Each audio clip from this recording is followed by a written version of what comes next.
Hello guys, now we are going to see the fifth game in Sokolov's masterpieces, and this game is an Nimzo Indian Rubinsteih variation. D4, knight f6, c4, e6, knight c3, bishop b4, and e3, b6, knight e2, knight e4, and queen c2. This move is one of the two main continuation. The other one is bishop to d2. However, there is other move like f3, uh, and now black plays bishop b7 and a3, and here a3, and also knight to f4 has appeared to be a serious alternative, with black failing to equalize. For example, in the exam, like after f5, and then bishop to d3, bishop to d3, castle, both sides castles, and knight takes c3, b takes c3, bishop to d6, and rook to b1, and then c5. So this is one of the example where black failed to equalize. So knight f5 is also now, I mean knight f4 is an alternative. So, but in the game a3 was played, and after bishop takes c3, and knight takes c3, and knight takes c3 by black. Black should not be in a hurry to bring the white queen to an active position. It is more logical and stronger to keep the tension in the center with the f5 like this, and uh, when black got full equality after the continuation like d5, now knight takes c3, queen takes c3, and queen to e7, d6, and d6, now b3, and knight to b7, bishop to b2, and e5, and both the sides castle long, and b4, and rook h to e8. So this can also be played. So here in the game, but black didn't go f5, he immediately captured on c3, and after queen takes c3, now queen to black put his queen on h4. The black queen's presence on h4 certainly makes it difficult for white to develop his king side unless he can arrange a central break. So as you can see, the bishop on b7 is attacking on g2.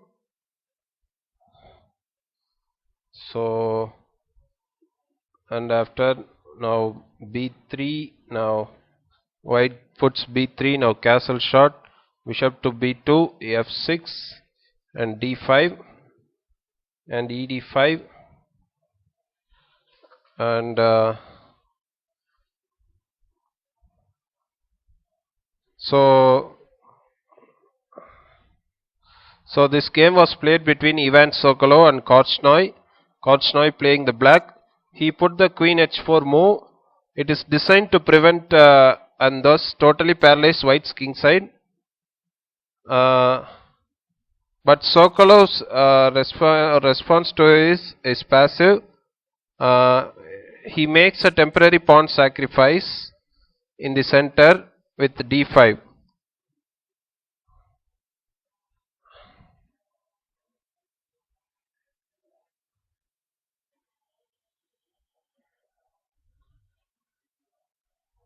Korchnoi is forced to return the pawn immediately, but then white is able to dislodge the annoying queen with the gain of time. So let's see how the game goes. Now after rook to d1, and then so here actually black took on d5. So if he plays e5 here, the bishop on b7 would be locked out, and white would have time to develop his king side and build on his space advantage. So here the correct move was taking on d5, and now rook d1. So here the point becomes clear. If d takes c4, then there will be rook d4, and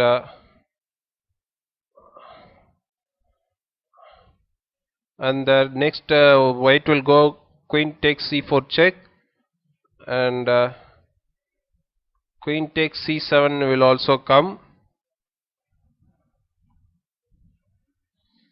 So here if black plays c6 instead, then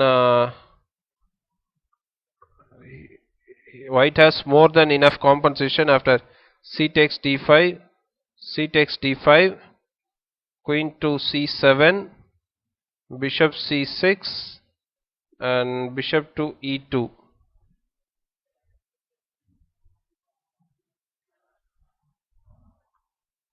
So here black plays d4. Now rook takes d4, queen h5, bishop e2, queen g6,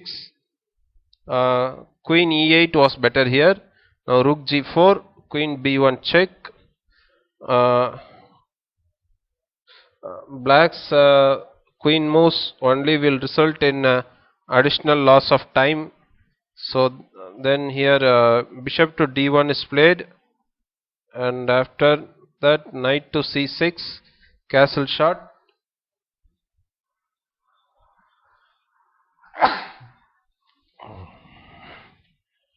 Castle shot, then queen to f5, rook to g3, queen to e5, queen d2, queen e8, bishop to c2. As a result of his well calculated central break, that is d5, black's unnecessary time loss. Out of the first 20 moves, black played 7 of them with his queen. So white has developed, due to his strong bishop and well placed rook on g3, a dangerous kingside attack, which black doesn't have the counterplay to parry. So knight e5, h4, and d6, and now queen to e2 and f5. This speeds up the process, but black's position looks pretty grim. Now f4, knight g4, bishop takes f5.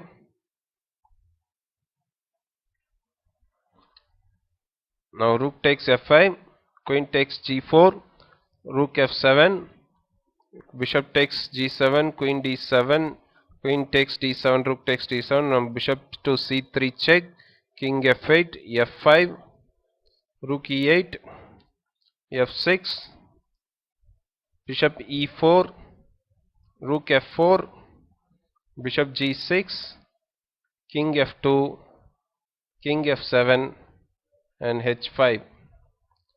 So here black, Korchnoi resigned here.